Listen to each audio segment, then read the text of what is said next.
Hello everyone, today I will start the new topic which is mutual inductance. Okay, so what is this? If we place two coils near each other and pass electric current in one of them or change the current already passing through it or stop the current, then an EMF is induced in the second coil. This phenomenon of electromagnetic induction is called mutual induction.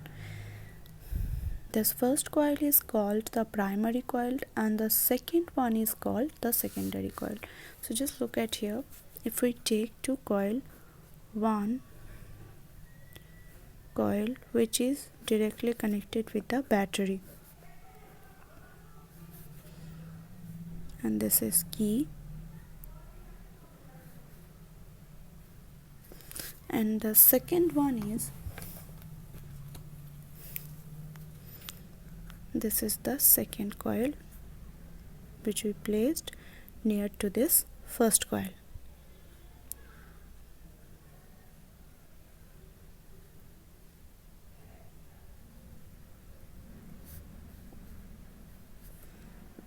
And this secondary coil is connected with a galvanometer. Now, this coil is not connected with any battery, it's only connected with a galvanometer, but this coil is connected directly with the battery. This one is called primary coil and this one is called secondary coil. Okay, so if we close this key, when the key is open, then no current passing through this coil. That means magnetic field around this solenoid is zero. That means we can say that no flux linked with this secondary coil, right? But if we close this key, then some current passing through this coil. So initially flux linked with this coil equals to 0 because magnetic field, when I equals to 0, what is I? I is the current passing through primary coil. So if I equals to 0, then magnetic field which is generated for this I current which is also 0. But if I current passing through this coil, then we know that some flux are generated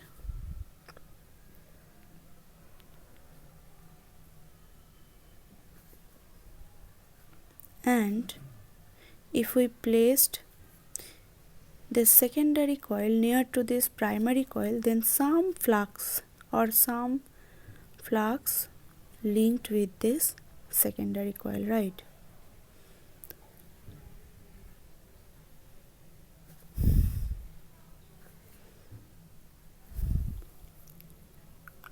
That means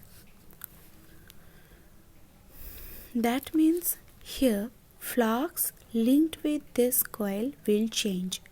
Initially flux equals to 0, and suppose when I current passing through this coil, then flux linked with this coil is suppose phi1. That means change in flux equals to phi1 because phi1 minus 0 equals to phi1, right? So due to this change in flux, from Faraday's second law we can say that EMF induced inside this secondary coil, and due to this induced EMF, because this coil is closed, so due to this induced EMF, current is passing through this coil. That means current is also induced inside this secondary coil, and we can observe the deflection of this galvanometer. If we increasing the strength of current through primary coil, then we can observe the deflection of galvanometer is also increases, because if we increasing the current, then linked flux will also increases. That means change in flux is also increases, right? So if change in flux increases, then we know that EMF, induced EMF equals to rate of change of flux, that means d phi by dt. So if change of flux will increases, then induced current is also increases, and due to this the deflection of galvanometer is also increases. Okay, so now here we can say that flux linked with this secondary coil, total flux linked with this secondary coil, which is directly proportional. Suppose this one is S2 coil and this one is S1 coil. So this is the flux linked with S2 coil. Okay, so flux linked with S2 coil due to the current passing through this S1 coil.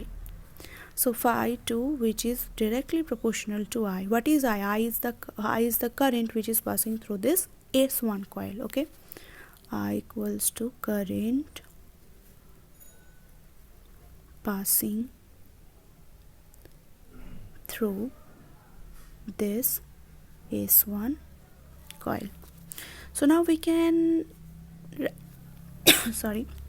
So if we replace this proportional sign by equal sign, then we have to take a constant, and this is called M. So this is called mutual inductance. What is M? M is mutual inductance. Okay,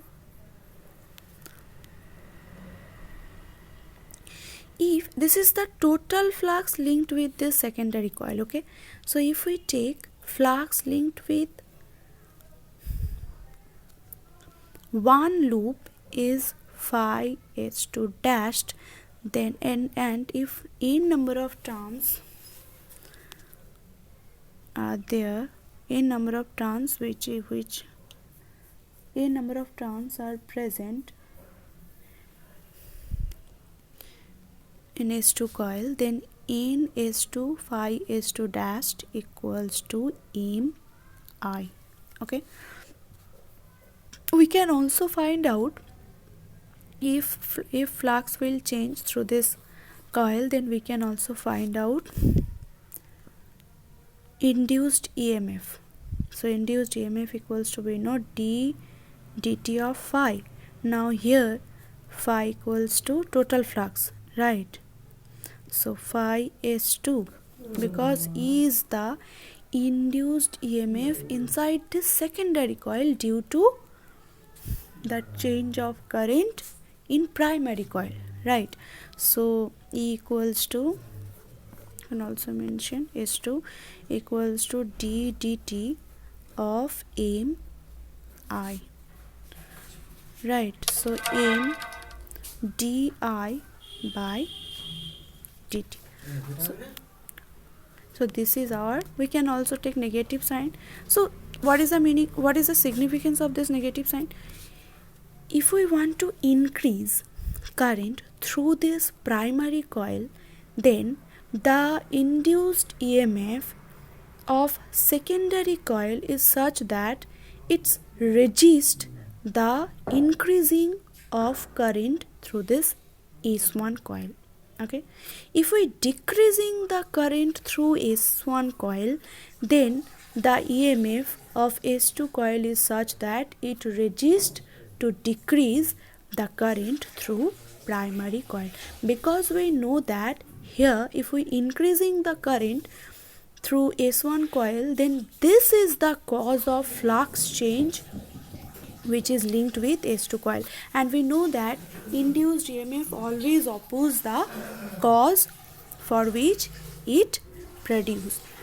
Obviously if we decrease the current which is passing through this S1 coil, then we know that due to decrease of current, flux will change through S2 coil, then that's why the induced EMF opposes increase of current through S1 and also decrease the current through S1. So that's why this negative sign arises here. So that means this negative sign indicates that the induced EMF of S2 always oppose di by dt, that means rate of change of current, always oppose the rate of change of current. Okay, so this is our mutual inductance. Now if we assume that di by dt equals to 1, then here numerically M equals to E. That means we can say that mutual inductance, in this case mutual inductance, numerically equal to the induced EMF in secondary coil, right? If di by dt equals to 1, that means if rate of change of current is 1 ampere, then we can, or 1 unit, then we can say that mutual inductance